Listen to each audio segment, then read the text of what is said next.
Test 6. You will hear a number of different recordings, and you will have to answer questions on what you hear. There will be time for you to read the instructions and questions, and you will have a chance to check your work. All the recordings will be played once only. The test is in 4 sections. At the end of the test, you will be given 10 minutes to transfer your answers to an answer sheet. Now turn to Section 1.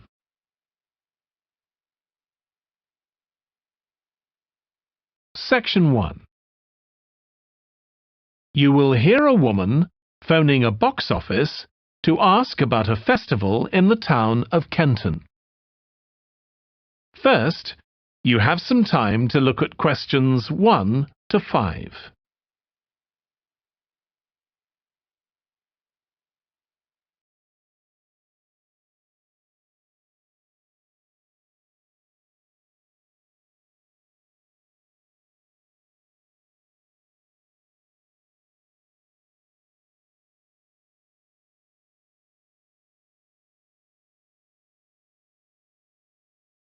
You will see that there is an example that has been done for you.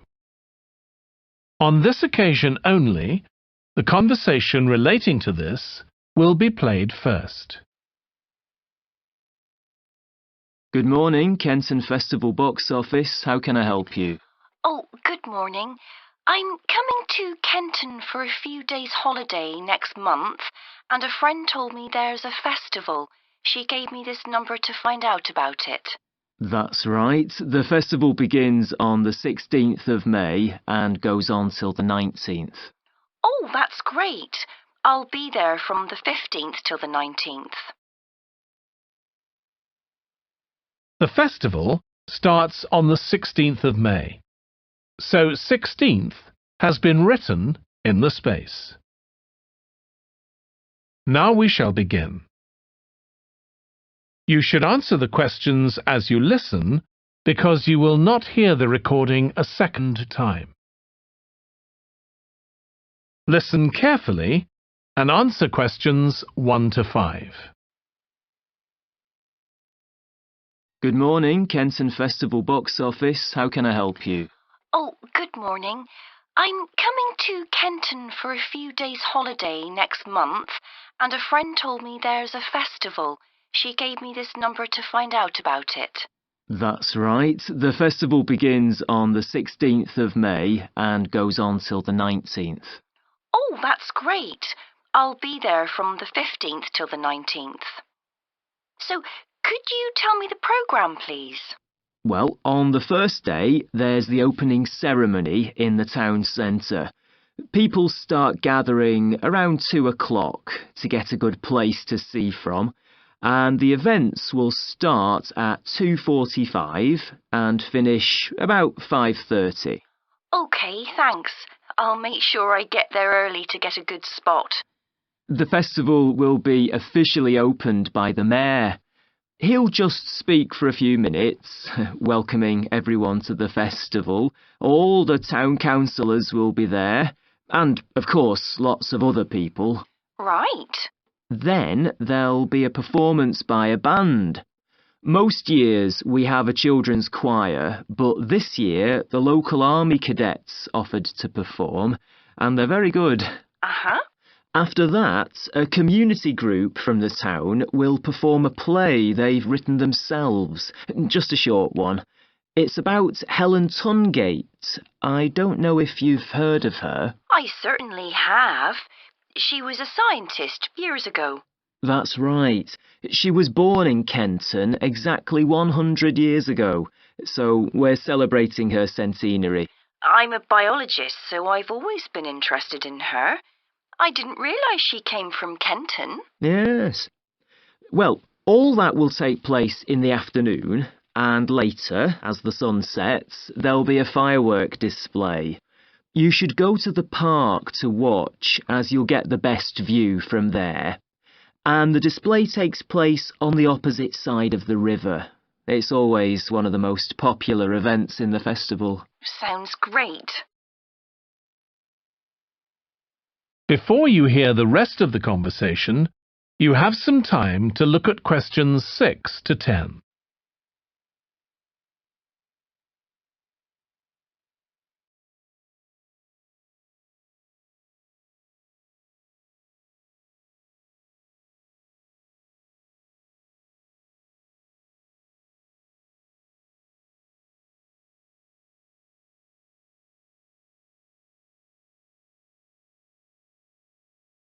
Now listen and answer questions 6 to 10. And what's happening on the other days? There are several events that go on the whole time. For example, the students of the art college have produced a number of videos, all connected with relationships between children and their grandparents. That sounds interesting. It makes a change from children and parents, doesn't it? Exactly. Because the art college is in use for classes throughout the festival, the videos are being shown in Handsworth House. How do you spell the name? Handsworth.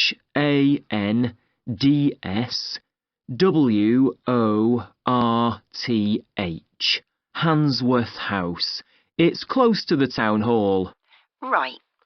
Now, let me see, what else can I tell you about? Are there any displays of ballet dancing? I'm particularly interested in that, as I do it as a hobby. There isn't any ballet, I'm afraid, but there'll be a demonstration of traditional dances from all round the country. Well, that'd be nice. Where's that being held? It's in the market in the town centre. The outdoor one, not the covered market. And it's on at 2 and 5 every afternoon of the festival, apart from the first day. Lovely. I'm interested in all kinds of dancing, so I'm sure I'll enjoy that. I'm sure you will. And I'd really like to go to some concerts, if there are any. Yes, there are several. 3 performed by professionals and 1 by local children. And where is it being held? It's in the library, which is in Park Street, on the 18th at 6:30 in the evening. I presume I'll need tickets for that. Yes, you can book online, or you can buy them when you arrive in Kenton, either at the festival box office or from any shops displaying our logo in the windows. Well, I think that'll keep me busy for the whole of my stay in Kenton. Thank you so much for all your help. You're welcome. I hope you enjoy your stay. Thank you. Goodbye. That is the end of section 1. You now have half a minute to check your answers.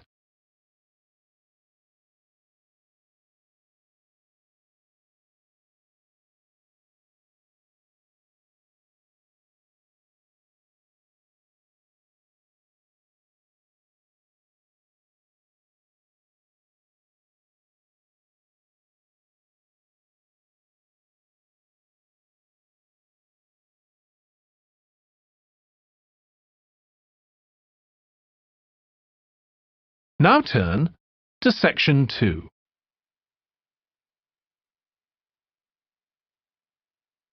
Section 2.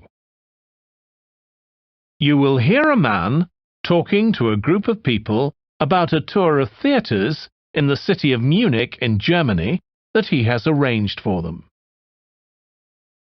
First, you have some time to look at questions 11 to 15.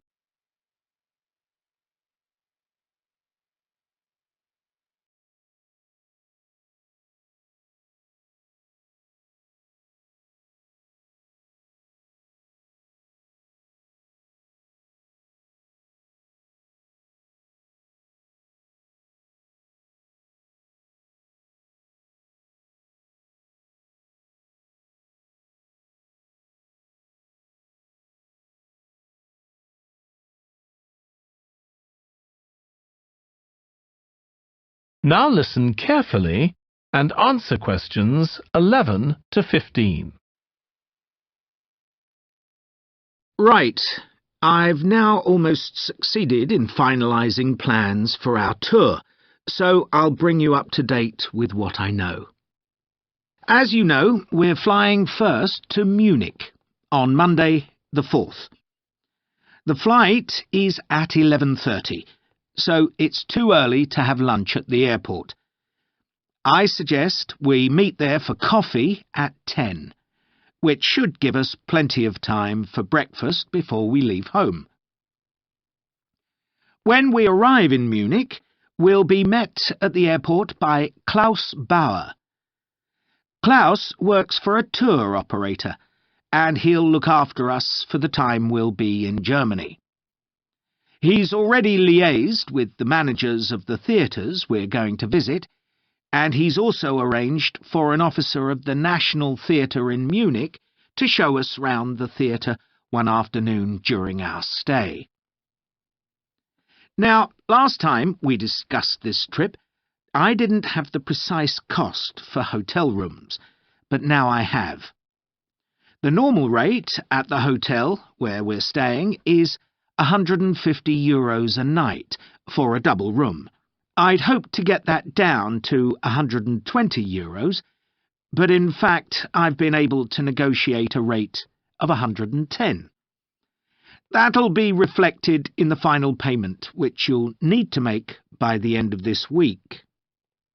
On Tuesday, the day after our arrival, I had hoped we could sit in on a rehearsal at one of the theatres, but unfortunately that's proved very difficult to arrange. So instead, we'll have a coach trip to one of the amazing castles in the mountains south of Munich. On Tuesday evening, we'll all have dinner together in a restaurant near our hotel. From talking to you all about your preferences, it was clear that a typical local restaurant would be too meat-oriented for some of you. Some of you suggested an Italian restaurant, but I must confess that I decided to book a Lebanese one, as we have plenty of opportunities to go to an Italian restaurant at home. On Wednesday afternoon, the director of the play we're going to see that evening will talk to us at the theatre. She'll describe the whole process of producing a play, including how she chose the actors, and, as the play we're going to see is a modern one, how she worked with the playwright. Before you hear the rest of the talk, you have some time to look at questions 16 to 20.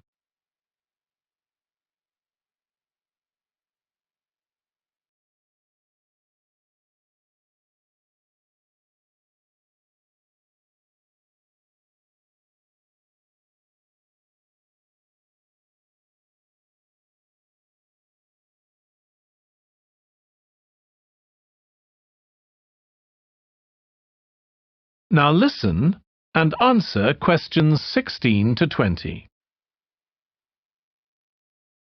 Right. Now I'd just like to make a few points about the plays we're going to see, partly because it might influence your choice of clothes to take with you. The play we're seeing on Wednesday evening is a modern one, and we're going to the premiere, so it'll be quite a dressy occasion, though of course you don't have to dress formally. I gather it's rather a multimedia production, with amazing lighting effects and a soundtrack of electronic music, though unfortunately the playwright is ill and is unlikely to be able to attend. On Thursday, we're seeing a play that was first performed last year, when it was commissioned to mark 100 years since the birth in the town of a well-known scientist. We're going to see a revival of that production, which aroused a lot of interest. Friday's play will really make you think hard about what clothes to pack, as it'll be in the garden of a palace. It's a beautiful setting, but I'd better warn you, there won't be much protection from the wind. On Saturday, we're going by coach to a theatre in another town, not far from Munich. This will be the opening of a drama festival, and the mayor and all the other dignitaries of the town will be attending. After the performance, the mayor is hosting a reception for all the audience, and there'll be a band playing traditional music of the region. And after having a day off on Sunday, our final play is on Monday, and it's in the stunning setting of the old town hall, which dates back to the 14th century. The performance marks the 50 years that the lead actor has been on stage, and the play is the one where he made his first professional appearance all those years ago. And the day after that, we'll be flying back home. Now, have you got any questions before I move? That is the end of section 2. You now have half a minute to check your answers.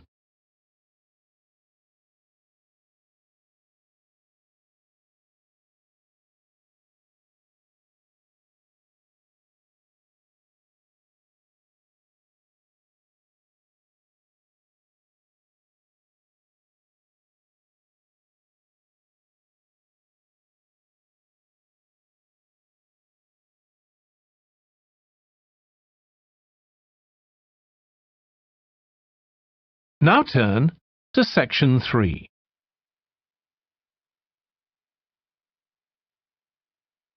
Section 3. You will hear James, who is in the Scandinavian Studies department at his university, talking to his tutor, Beth. First, you have some time to look at questions 21 to 25.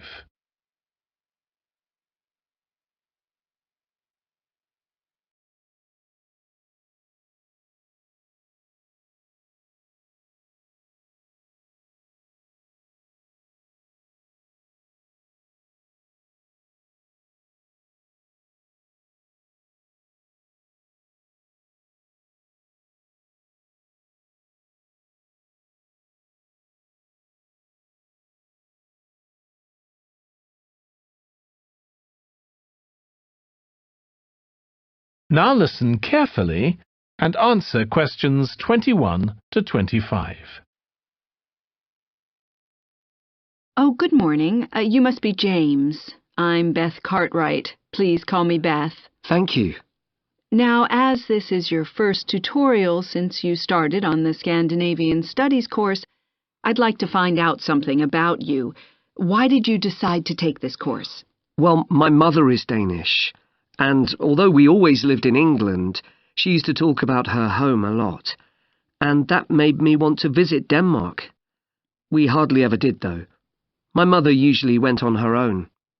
But whenever her relations or friends were in England, they always came to see us. I see. So I assume you already speak Danish, one of the languages you'll be studying? I can get by when I talk to people, though I'm not terribly accurate. Now, you probably know that you'll spend the third year of the course abroad. Have you had any thoughts about that? I'm really looking forward to it. And although Denmark seems the obvious place to go because of my family connections, I'd love to spend the time in Iceland. Oh, I'm sure it can be arranged. Do you have any plans for when you graduate? A lot of students go on to take a master's degree. I think the 4 years of the undergraduate course will be enough for me. I'm interested in journalism, and I quite like the idea of moving to Scandinavia and writing for magazines. I'd find that more creative than translating, which I suppose most graduates do. Okay. Now, how are you finding the courses you're taking this term, James? Well, I'm really enjoying the one on Swedish cinema. That'll continue next term. But the one on Scandinavian literature that's running at the moment will be replaced by more specialized courses. Oh, and by the way, if you're interested in watching Danish television programs, there's going to be a course on that the term after next. That sounds good.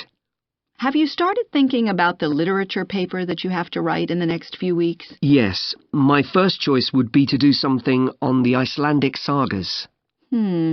The trouble with that is that a lot of people choose that topic and it can be difficult to get hold of the books you'll need. Why not leave that for another time? Right. You might find modern novels or 19th century playwrights interesting. I've read or seen several plays in translation, so that would be a good idea. Fine. I'll put you down for that topic. Right. So what would you advise me to aim at in the paper? First, I suggest you avoid taking one writer and going into a great deal of detail.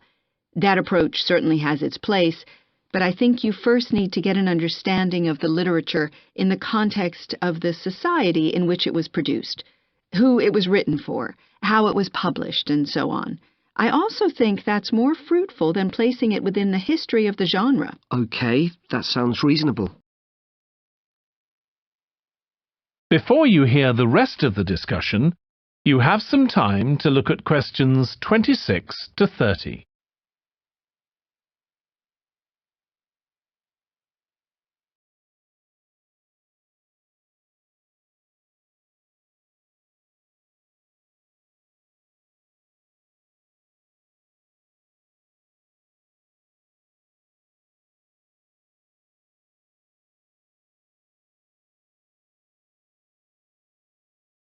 Now listen and answer questions 26 to 30. Could I ask for some advice about writing the paper I'm working on about the Vikings? I have to do that this week, and I'm a bit stuck. Of course. Have you decided yet what to write about? No, I haven't. There's so much that seems interesting. Viking settlement in other countries, trade, mythology. Well, what I suggest is that you read an assignment a student wrote last year, which is kept in the library. It's short and well-focused, and I'm sure you'll find it helpful. I'll give you the details in a moment. Textbooks usually cover so many topics, it can be very difficult to choose just one. Okay. I've got a DVD of the film about the Vikings that came out earlier this year. Should I watch that again? If it's the one I am thinking of, I'd ignore it. It's more fantasy than reality. But I've got a recording of a documentary that you should watch. It makes some interesting and provocative points, which I think will help you to focus your topic. Right. So then, should I work out an outline? Yes, just headings for different sections at this stage. And then you should start looking for suitable articles and books to draw on, and take notes which you organize according to those headings. I see. Then put short phrases and sentences as bullet points under each heading. Make sure that this skeleton makes sense and flows properly before writing up the paper in full. Okay. Thanks. That's very helpful.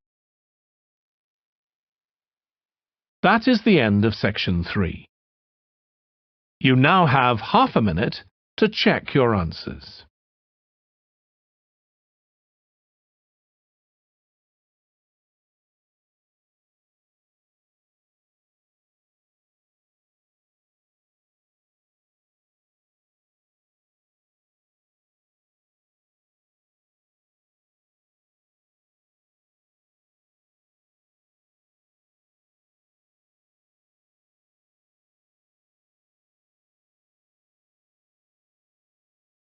Now turn to section 4.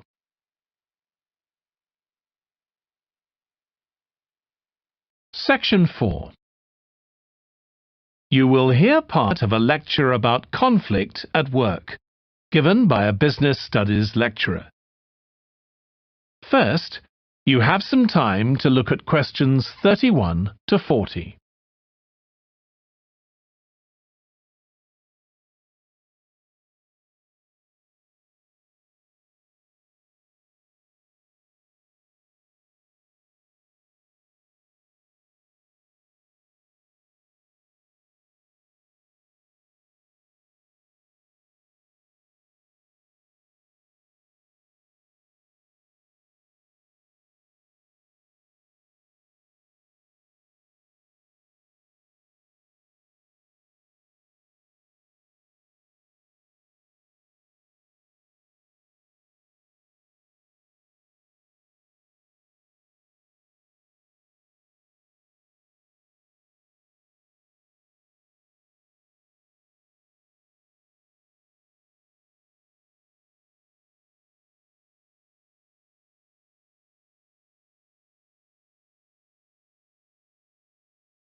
Now listen carefully and answer questions 31 to 40. Over the years, attitudes towards workers have changed considerably. After all, there was a time when workers had no rights at all and laboured in appalling conditions. Conditions have improved a lot, but conflict in the workplace is still common, and human resources managers nowadays need to be able to deal with it when necessary. What is conflict in the workplace? Definitions vary, but I'm taking it to refer to a whole range of behaviours that the victim finds unacceptable, from minor, harmless arguments to, at the opposite extreme, physical violence. Much of this is covered by the term bullying, by which I mean one or more people behaving abusively or aggressively against another who is in a weaker position. Although all behaviour like this is a form of conflict, not all conflict can be described in these terms. As with all human behaviour, there are numerous reasons for it, but often it's caused by someone who feels the need to show their superiority over someone else, in order to feel that they aren't at the lowest level in a hierarchy or a group of people. In some cases, one person simply dislikes the other, on the basis that the personality of one is in some way incompatible with that of the other person. A general habit of optimism in one person could make them intolerant of a colleague who's constantly pessimistic. Not that that justifies treating them badly, of course. Some conflicts arise when people are more interested in promoting themselves and their team than in the company as a whole. These conflicts are called structural and could come about, for example, when a sales team believe they are the only people in the business who do any useful work and look down on behind-the-scenes administrators. Conflict obviously affects the individuals concerned. The situation is likely to be very stressful for victims, resulting in their absence from work, possibly for months. For the company, if no effort is made to deal with conflict, it can spiral out of control and even lead to the breakdown of the business.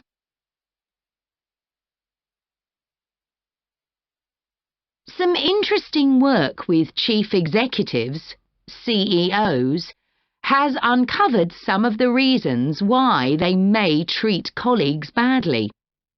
Many CEOs combine two opposing characteristics: confidence, that is, the belief that they're capable of great achievements, with a high level of anxiety, a fear of missing targets, whether set by themselves or by the directors of the company. This combination can make them respond badly to anyone who questions their decisions.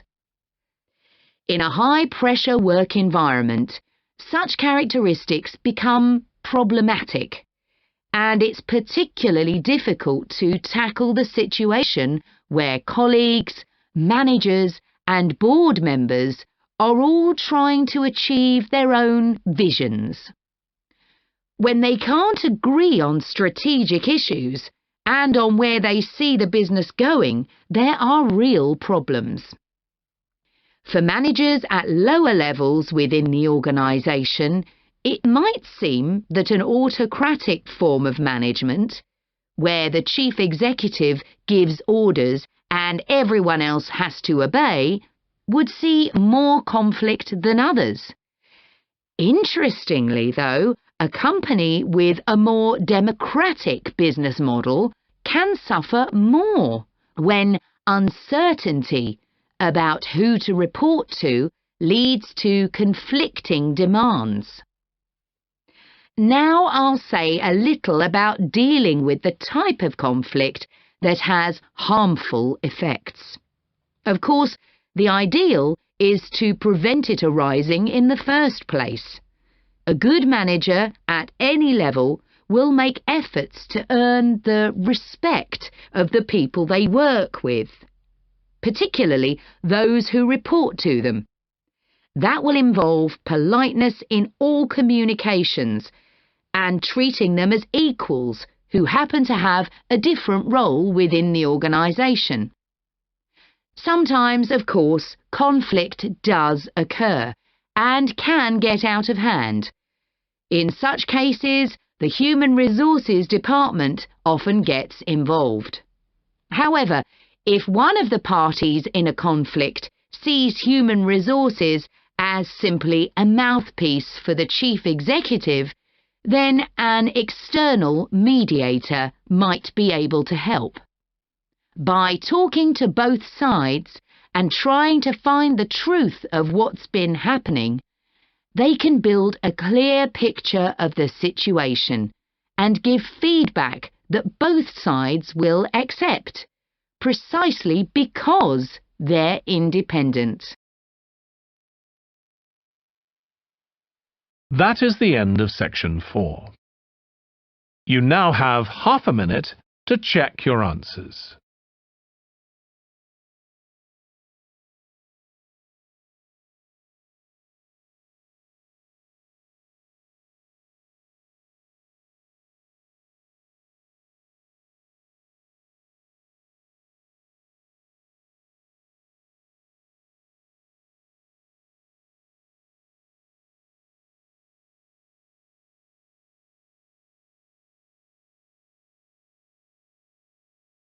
That is the end of the listening test. In the IELTS test, you would now have 10 minutes to transfer your answers to the answer sheet.